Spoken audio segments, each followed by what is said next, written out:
Hey, what's up? It's Jim, and I just got back from the new film In Time, a future dystopian, kind of dystopian type of society where people have these clock things on their arm, and they start when they're 25, when they have a year left, and time is considered currency, and if you run out of time, you're dead, and it's like... None of this is really explained fully on how this happened, why this happened, other than everyone would look pretty, how it all started, and all that stuff. They don't really get into that. And Justin Timberlake plays a guy, Will Salas, I think his name was, because I say it a lot, so I remembered. He's a usual worker. He's always close to being out of time. He's at a bar and he sees this guy who has a century of time.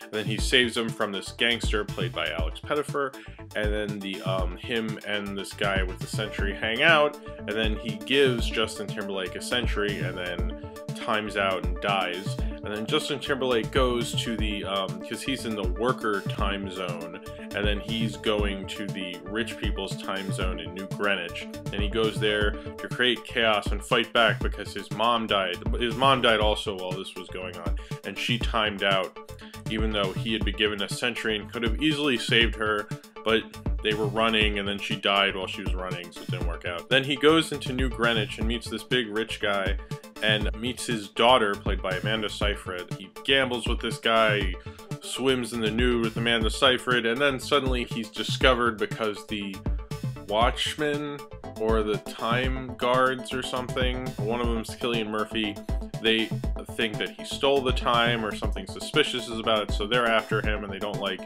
you know, people from the poor area going up to the rich of New Greenwich. But he kidnaps Amanda Seyfried and then eventually becomes Bonnie and Clyde somehow and becomes more of an action movie, and it's a lot of fun or whatever. This movie kind of reminds me of stuff from the 60s like Fahrenheit 451 by Truffaut and sci-fi series I'd see on the Sci-Fi channel when they would play a lot of the 70s and 80s stuff. Things that look like a little silly and ridiculous, but they do take themselves serious enough that you could maybe take them seriously. And that's this movie. I mean, it's a silly concept. The whole time on the arm thing, I was okay with it going in, but while I was watching the movie, every time they like shake hands and, you know, somebody would give someone 10 minutes and it would go like doo doo doo doo doo doo. And they just used kind of LA and would shoot certain parts of LA over again to give it this kind of dystopian feel. And even though this is shot by Roger Deakins, so he shot True Grit, he shot most of the Coen Brothers stuff, he was smart enough to know most of this should take place at night so that the cool lights in the front of the cop cars would look really striking. They were smart enough to shoot this well, but I don't think they were smart enough to like plot this out. The whole movie had been Justin Timberlake and Amanda Seyfried like going on this kind of Bonnie and Clyde revenge thing where they give time to all the poor people and ruin this, you know, class system they have going. That probably would have been a lot more fun and interesting, but the whole thing with his mom, who's played by Olivia Wilde, was pretty stupid. I mean, when he was running to hug her and everything, that was just a little too ridiculous, you know. And I actually like science fiction, but I thought this was like testing the limits on believability here. None of the sets or anything are that interesting. It doesn't, I don't understand, like, is this future? Is this an alternate reality? What's going on with that?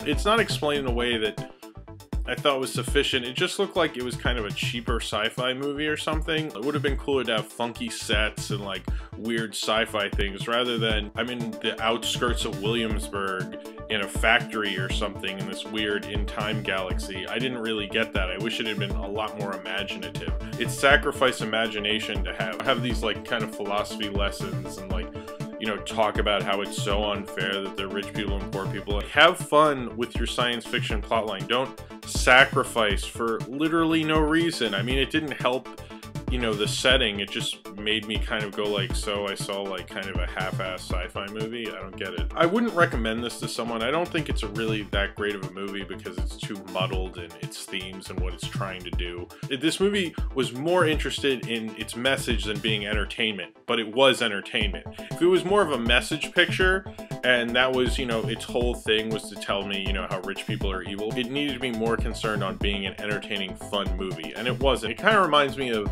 like The Box, something that seems like it's a really thought-provoking science fiction film, but in the end is probably forgettable, and then it'll be syndicated late night on a TV channel and something like that, you know, 20 years from now, and you'll be like, oh, that's kind of interesting and kooky, but at the time it's not very good, and that's this movie. So if you have seen In Time and you would like to talk about it, then comment below in the comments, and subscribe if you would like to.